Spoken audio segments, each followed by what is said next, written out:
My lords,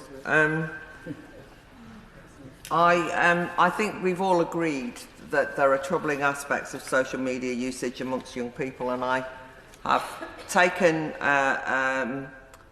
very seriously. I think it's very appropriate for parents and teachers and policymakers to be concerned and to discuss how best to help children navigate the digital world. And from previous contributions, people will know I'm not sympathetic to the banning approach. I'm not going to rehearse that, but I wanted to just make a couple of points. First of all, I am still very concerned about the government's Henry VIII powers being proposed.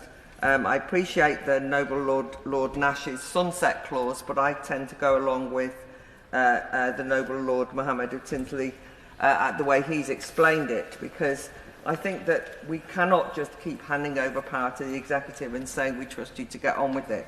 I'm not convinced that that trust is merited.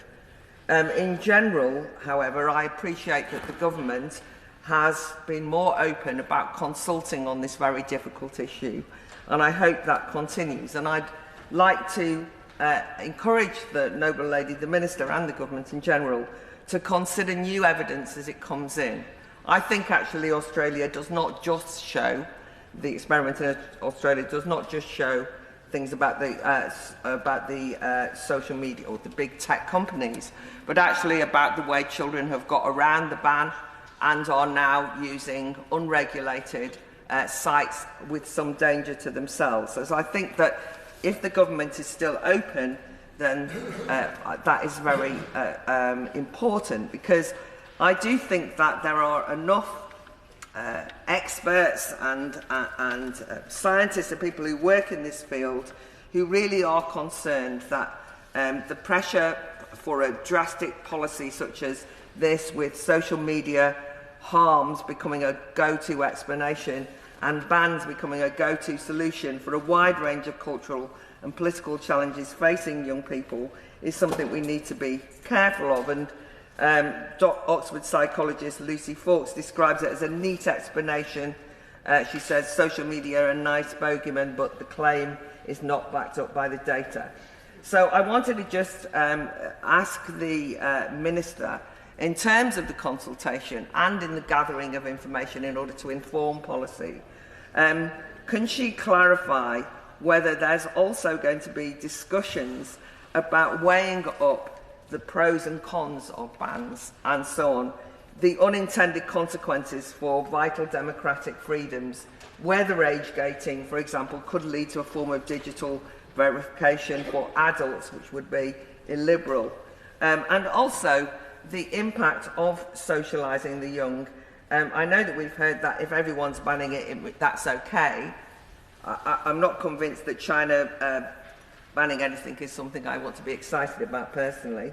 But we have to weigh up whether it's going to be putting an emphasis on safetyism outweighs the potential benefits of teaching young people how to negotiate the digital world rather than just taking them off it. In terms of the Noble Lord Nash, a couple of clarifications that I wasn't sure about in his amendment. The phrase are likely to cause, encourage or facilitate compulsion, addiction or other unhealthy behaviours. I think are likely to cause seems to me to be the opposite of evidence-based, and how does that decision get taken on board? Also, in terms of the use of the term addictive, or the allegation that these are addictive apps and so on, should we just uncritically accept that? I know that it's being used in the law courts in America, but I do think that accepting the addiction labelling medicalises bad habits and relieves the young of any responsibility for their own behaviour. I mean, is there a danger here of teaching the young that they have no control and of peddling a myth of powerlessness in relation to technology and young people's own desires, just wanting to do things?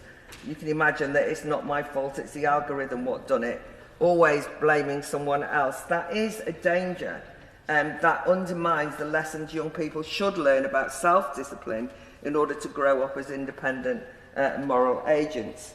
And just finally on teaching lessons, and maybe I've misunderstood this, but in motion A2, there's under the heading supporting children's understanding of user-to-user services, which sounds very educational, and obviously we are discussing a schools bill. It did seem to me that there was a danger of an over intervention into the curriculum. It's one thing teaching business models and implications of online collection of children's data, and I thought the noble lady, the minister, explained well. You know, digital literacy is something that needs to be. I'm all for that. That's a positive thing. But adding to primary legislation such centralised, specific demands as that seem to be that the national curriculum should contain, I'm quoting, explain the reasons under-16s are being prevented from accessing different regulated user-to-user services and so on. That just felt to me like PR for this bill. And I wasn't entirely sure that was that helpful in terms of children. It sounded far too much like politicising the agenda rather than making it open-minded. And I'm involved in a school's sixth form debating competition called Debating Matters, and we've got a motion which is for and against the ban on social media for under-16s. There are two sides to this debate, and even if there is some law change, I wouldn't want the curriculum to only teach one side of the debate as though it's the truth and the final word, because that would be manipulative and not right.